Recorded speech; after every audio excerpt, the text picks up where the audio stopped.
The title of this video is Metaphysics, Alchemy, Ultimate Reality and Analytic Philosophy.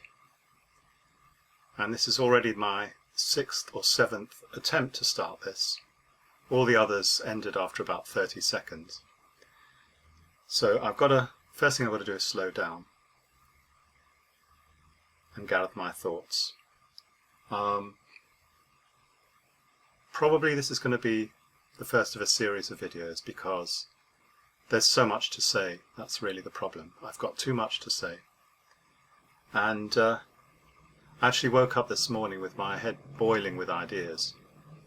And there's something like the equivalent of playing air guitar, which is like philosophical air guitar, where you imagine giving this fantastic philosophical speech with the most brilliantly intricate arguments.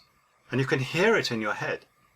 But if someone asked you to actually do it, you'd completely fall flat on your face. If someone actually asked you to play like Eric Clapton, you know you couldn't do it, and yet in your head you can do it. I think that's a very interesting phenomenon, which deserves to be investigated further. But I mean, leave that aside. As I said, I've got to slow down, and I do have a rule that, I mean, apart from false starts, it's always the first take. I never do a thing twice. You can never repeat an idea twice. It's got to come from itself. Okay, so the first thing to say is that this is inspired by one of my students, one of my pathway students, who is doing a program that not many do, which is the multi-program, where you do the first 3 units of philosophy of mind, ancient philosophy, philosophy of language, moral philosophy, and metaphysics. And he sailed through his first 4 segments, sent me excellent work. And for the 5th, he did an essay on metaphysics. And he totally took me by surprise by talking about metaphysics and alchemy.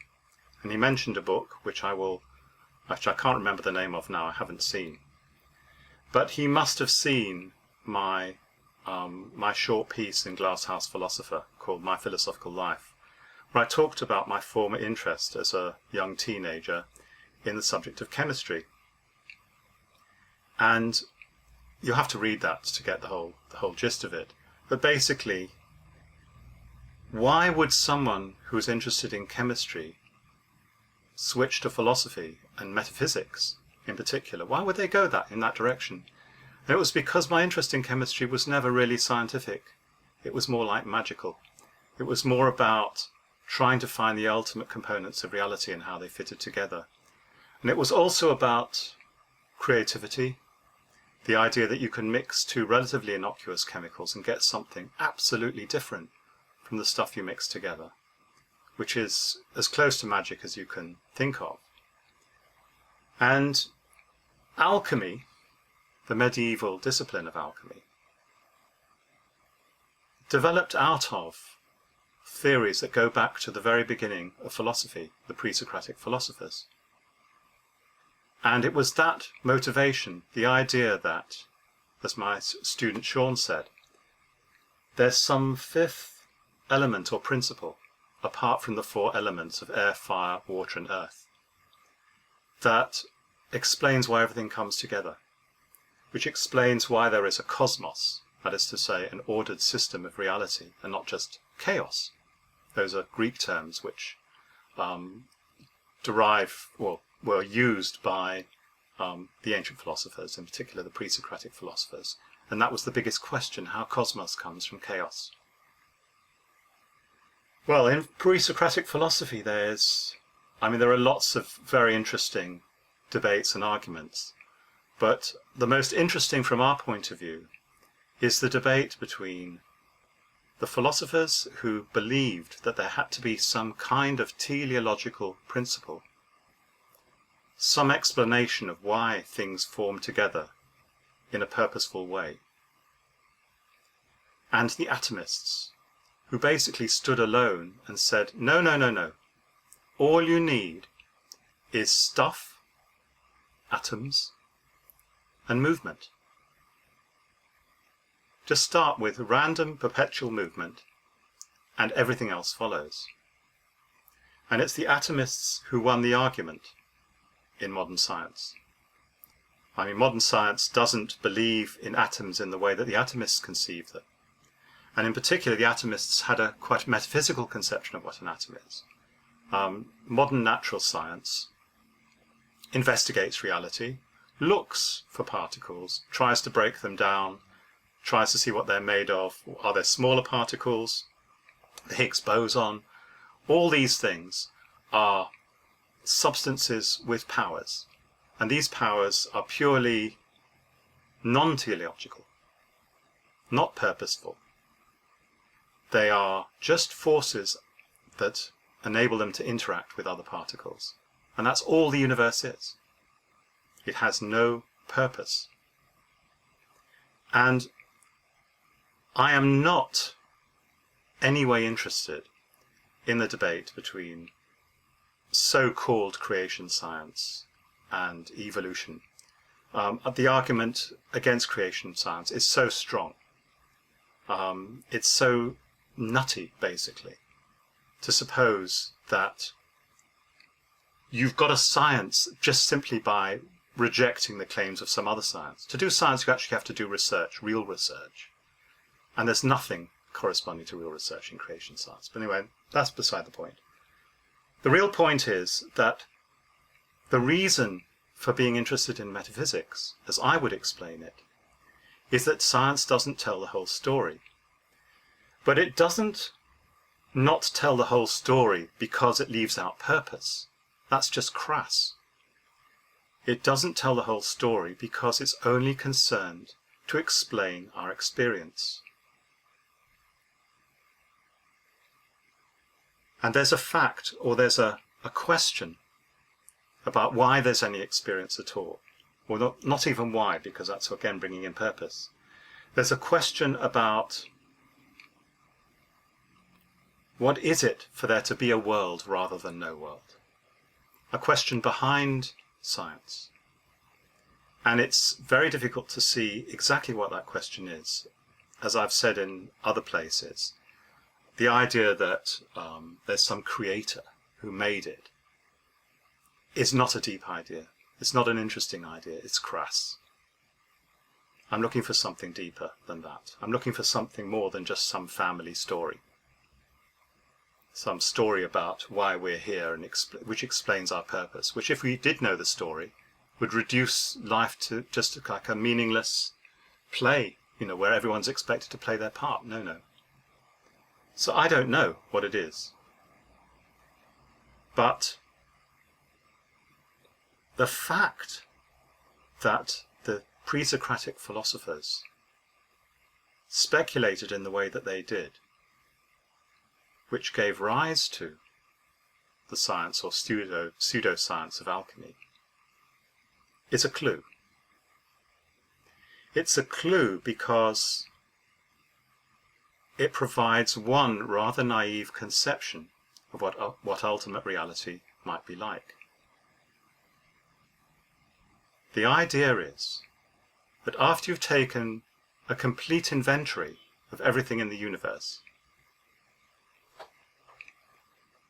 after you've discovered all the elements, listed them, all the chemicals, all the laws of nature, and everything else, there's some other thing behind the scenes, some other object or entity, some other substance that's invisible to normal sight.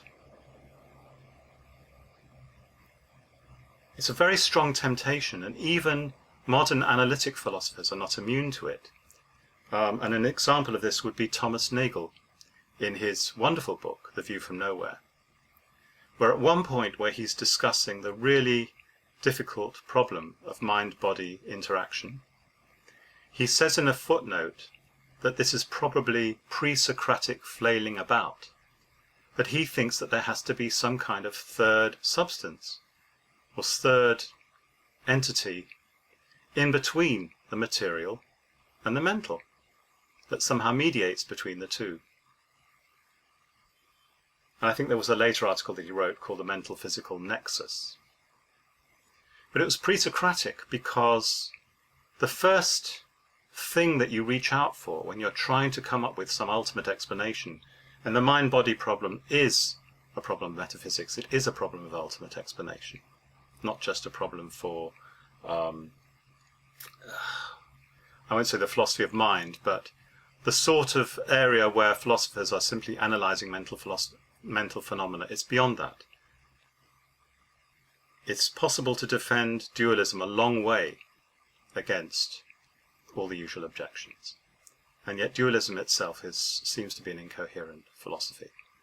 So there's a temptation, sorry about that digression, there's a temptation to look for a third thing. And Thomas Nagel, in his admitted ignorance, says, well, maybe there is some third thing. Maybe there is some third entity that somehow mediates between the two. And if we could only understand how this third thing works, we'd have solved the mind-body problem.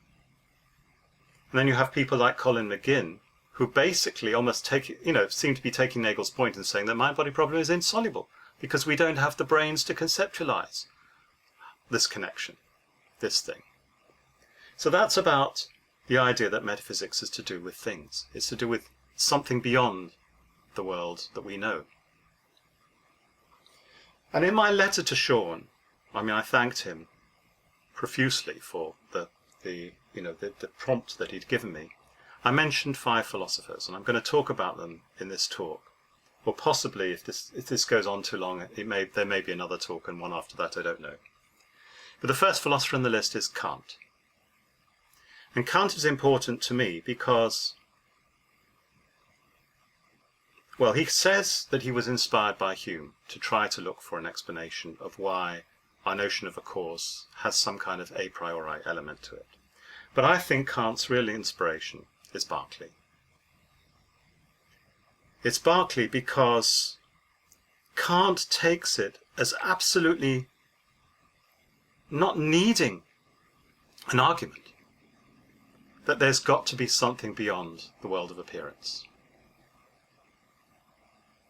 Knowledge, science, perception, all connect together. All are about the phenomenal world, explaining our experience. But there's got to be more to reality than the phenomenal world. And Kant argued, or he claimed, he didn't even, I can't say he argued for it, he claimed there has to be a noumenal world, a noumenal reality. And in this noumenal reality, the world of things in themselves, there is a place for God, freedom, etc. None of these things can be proved. In fact, Kant says quite explicitly, you can't know anything about the noumenal world. But the important point is that he recognizes that somehow this idea that space and things in space are the ultimate truth just doesn't make sense. And I'm not going to speculate on an argument that Kant might have given. But it's interesting because one of the people who taught me at Oxford, P.F. Strawson, wrote a book on Kant called The Bounds of Sense, which is possibly one of the best books on Kant ever written. And yet Strawson strenuously denied that Kant needed the notion of a noumenal world at all. He thought you could strip that away and have a much better philosophy, much sounder philosophy, if you just took the whole sort of transcendental stuff out. Well, you had transcendental arguments for the a priori notion of a cause, but the idea that there's some transcendent realm of things in themselves is totally unnecessary. The transcendental psychology of the faculties, he calls it. This idea that there's some explanation of how, as noumenal subjects, we interact with a noumenal reality and it produces experience or something like that, which Kant suggests, but obviously, we can't know anything about it, so it just remains a suggestion. Kant without noumena is just an absurdity. And other philosophers have made the case against Strawson. So, it's a debatable question, analytical philosophy. But as I said, my interest is in Kant with noumena. That idea, there's something beyond, but we don't know what it is. And Kant actually says well, at least 1 point, possibly 2 points, in the Critique of Pure Reason. One well-discussed part is the refutation of idealism in the second edition, where he dismisses out of hand the idea that there is no such thing as space. But really what he is, I mean, this is against Berkeley, although he doesn't actually mention Berkeley's name. But what this is really about is rejecting the idea that the world of things in themselves can be understood on the model of experience. Because for Berkeley, ultimate reality is just ideas in the mind of God. Ideas like you and me have. We know what an idea is. It's, some kind of experience, some kind of thought. And if we can't know anything about ultimate reality, we can't make that claim. And similarly with Leibniz, who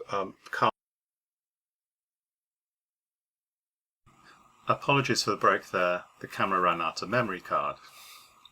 I was talking about Berkeley and Leibniz and Kant's criticism of both those philosophers, that they attempted to characterize the nature of things in themselves on the model of experience. And Berkeley, as I said, has this idea that ultimate reality is ideas in the mind of God, which is based on our notion of an idea, which is something experienced. And I was going to go on to say, in the case of Leibniz, it's his idea of a monad, metaphysical units which are themselves subjects of experience, and they constitute the ultimate nature of reality.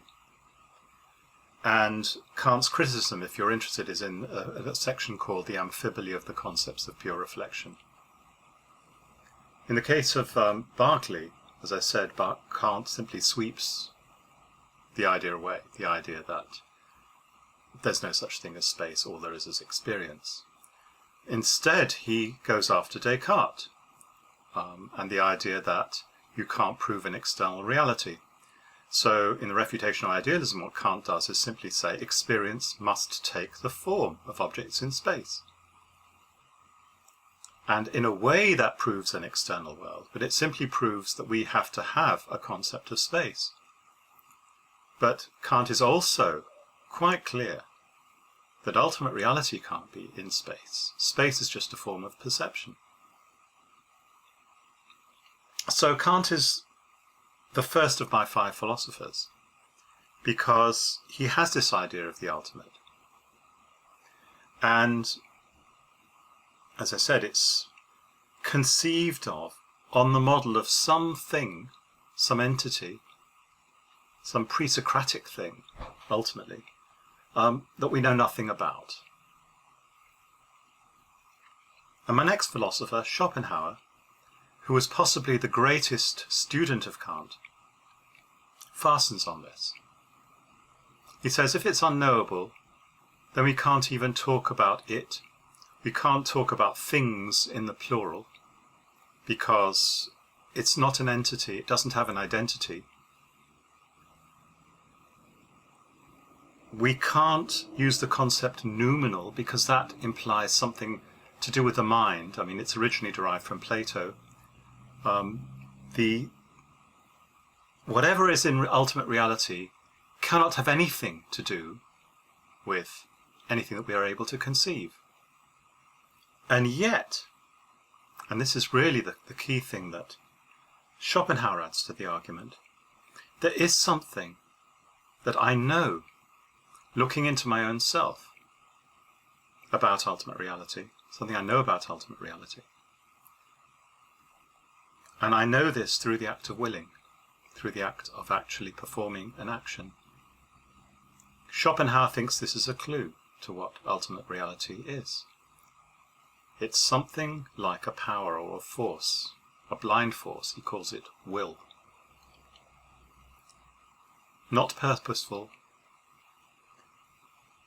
that nevertheless explains why we are in the predicament that we're in, why reality is the way it is. Which is very clever, because you've got an explanation of why there's a world, and yet it's also not a purposeful explanation. It's the very opposite of a purposeful explanation, even though it is an ultimate excuse me, even though it's an ultimate explanation. A cup of coffee mysteriously materialized during the break in transmission.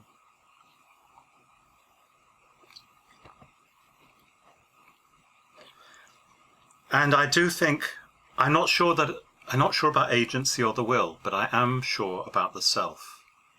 I'm absolutely certain that the focus of our search has got to be on what it is to be a self in relation to reality.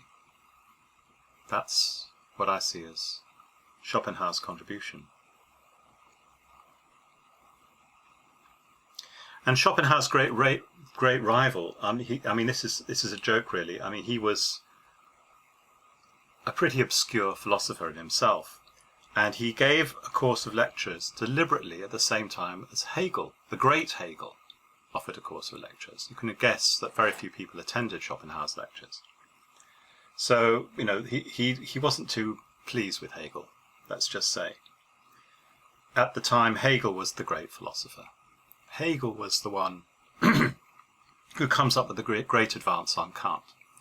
Actually, the advance isn't as great as is sometimes claimed, because I was talking to David Bell at Sheffield University, Professor David Bell, a few years back now, who is a real pucker Kant scholar.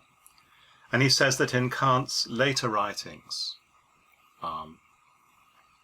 the work that was unpublished at his death, he was moving in the direction of Hegel, which is very interesting.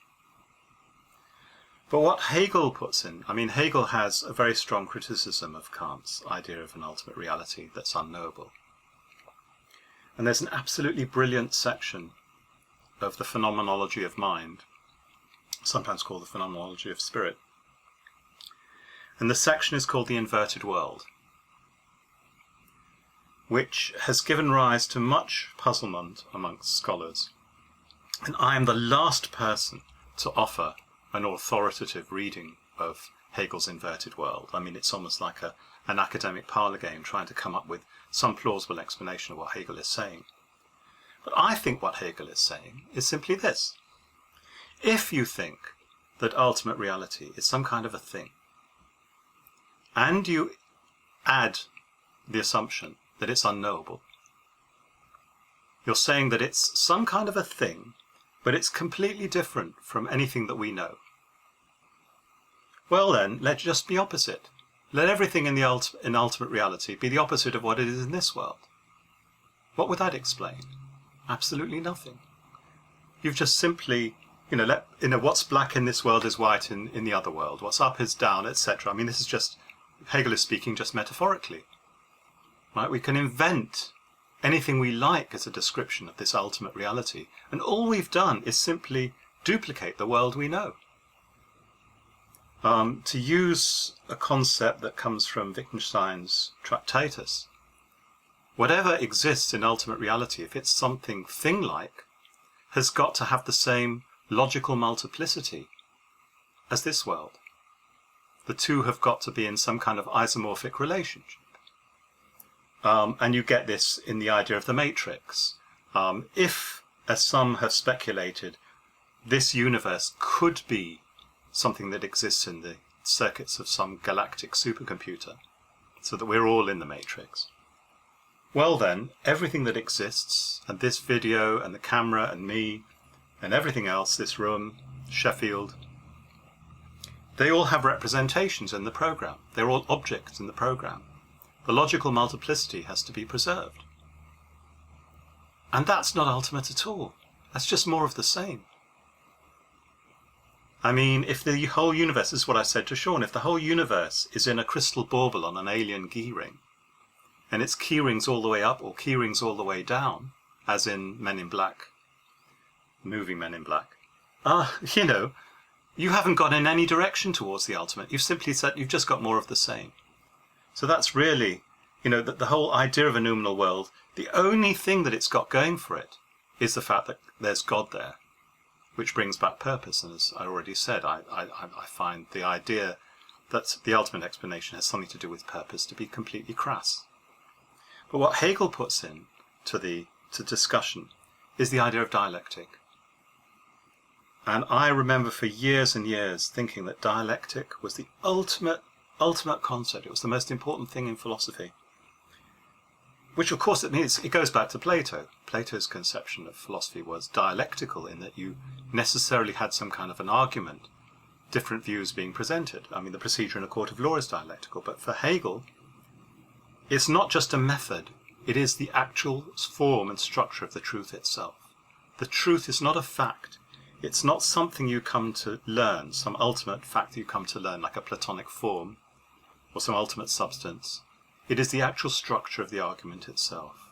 Logic, in some sense, when pursued to its ultimate extent, gives a clue to the nature of ultimate reality.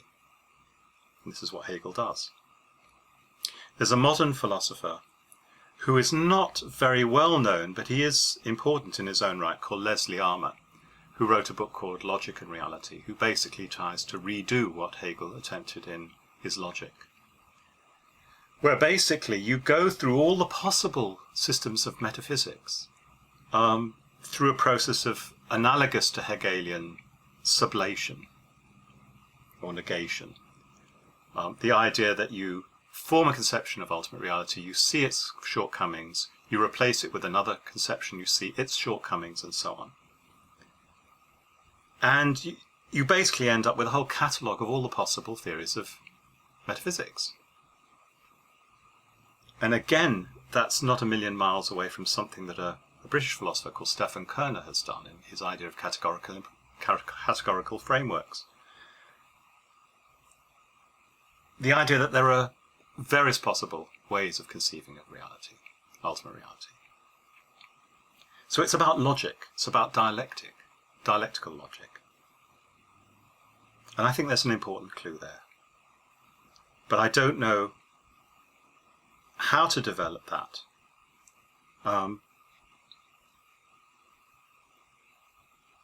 Anyway, moving on. My fourth philosopher is Heidegger. I think Heidegger is incredibly important.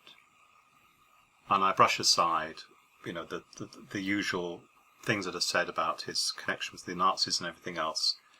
Philosophers have foibles, and his was an inexcusable error of judgment, no question about it. But his idea that philosophy should be looking at the meaning of being in Aristotle's sense, and going back to seeing that in the deepest way, as beyond the question of what things there are. And Heidegger's great insight was his notion of being in the world, Dasein, and being towards death. That the real question is about ourselves in relation to reality. Remember what I said about Schopenhauer and his discovery or realization that it's about the self. It's about, when I ask the question, what is the ultimate nature of reality? I'm not sort of standing outside the universe and looking at it and thinking, what is this universe really? I'm asking about me in the universe, myself. I'm asking about some kind of relationship that's already ongoing, which I can't sort of get out of, even in thought. And it's that's the real focus. And I don't mean it in a naturalistic sense, which it's very tempting to do. It's very tempting to think of Heidegger as being anti-metaphysical because he's already put the self in nature, and so how can any sort of truth or whatever emerge that isn't some kind of a natural truth? He's asking it in the most profound way, and it's a question that I discussed in my second video about death. What is it to be a being who's going to die? And I'm actually tempted to speculate that Douglas Adams, in Hitchhiker's Guide to the Galaxy, in his wonderful story about the galactic supercomputer, which is asked to calculate the answer to the question of the universe, life, and everything, it comes up with the idea of the number 42 as being the answer. And then there's a then they need to find the question. What possible question could have that as an answer? And there's a very simple answer to that question. I haven't actually asked Douglas Adams, and I haven't done a lot of research into this, but it just is obvious to me. 42 is a good guess at the average age of a human being who asks the question about the nature of the universe, life and everything. I mean, you don't get to really asking questions about philosophy until your teens. And then there's a big hump, as I've discovered with pathways, around the 30s and 40s. And then, of course, a lot of people older than that as well. But it's a good guess that the average age of someone thinking about these questions is 42. And what the answer means is, you're going to die. That is the answer to the question. You're asking this question about the ultimate nature of reality as if, you're out of it.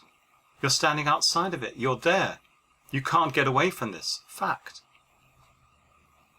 that death is approaching. That your life is finite. You are finite. And any answer and any thought that you have can only be finite and limited. I think that's something very profound in that. But I don't know exactly what. Because as I said in the second video, I don't know what death is. I don't know what it is to be this kind of a being.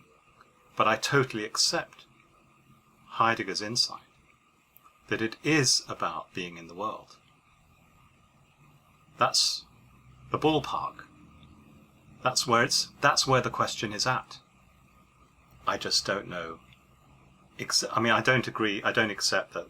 The way Heidegger takes the question, it does get rather naturalistic. And it does tend to sort of turn into a kind of a tirade against people who don't, who don't conceive of the importance of the question of who they are, etc., and the idea of authenticity, etc. I don't think that gets the metaphysical project any further, although it's interesting in its own right. But it's about that. It's about me in the universe. It's about my place in the universe. It's about being here. And being, of course, being with others and death.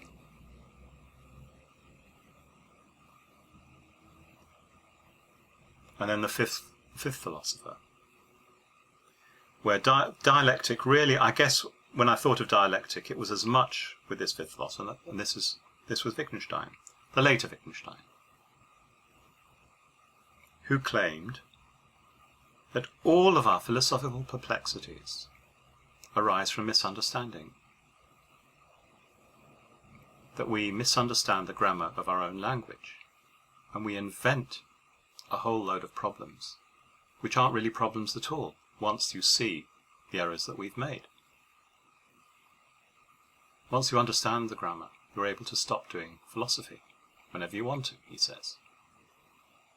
We don't want to be tormented. We don't need to be tormented, rather, by these questions.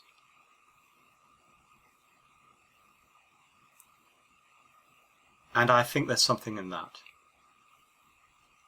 I don't think that I'm tormented by these questions. I feel an incredibly powerful curiosity to solve this problem. And I can totally see why someone like Douglas Adams, who must have done some serious philosophy, studied philosophy in his own time. No one who could have said some of the things that he said without having really grappled with the problems at some point. He has Stati Blatfast towards the end of the story, saying, in the end you stop, wrangling about trying to make sense of it all and just keep yourself busy. That's the answer. Well, I enjoy making sense of it all. I don't spend every hour of every day doing it. In fact, you'd go mad if you did that. But I have a good go in between the sturdy work I do, on behalf of my students, which gives a great, great opportunity for a philosophical workout. But the real work, you can't do it that much. But I do totally believe that it's something worth doing, trying to puzzle out the nature of the universe. And I accept, if you like, the challenge that's thrown down by the later Wittgenstein, that this all could be a mistake. This could all be a misunderstanding. But if it is, I want to know what it is. I want to see it for myself. And so to recap, it's about something beyond the world of experience, but it's not a thing. It's about the self, and something we learn by looking at the self, or looking at reality through the self, seeing the two, the relationship between the two as being a question. It's about dialectic. It's about the idea that it's not just a fact that we're trying to learn, but some kind of a logical structure. It's about being in the world, and about death. And it's about, possibly, a complete misunderstanding. But if we only understood where we went wrong, the question would completely disappear.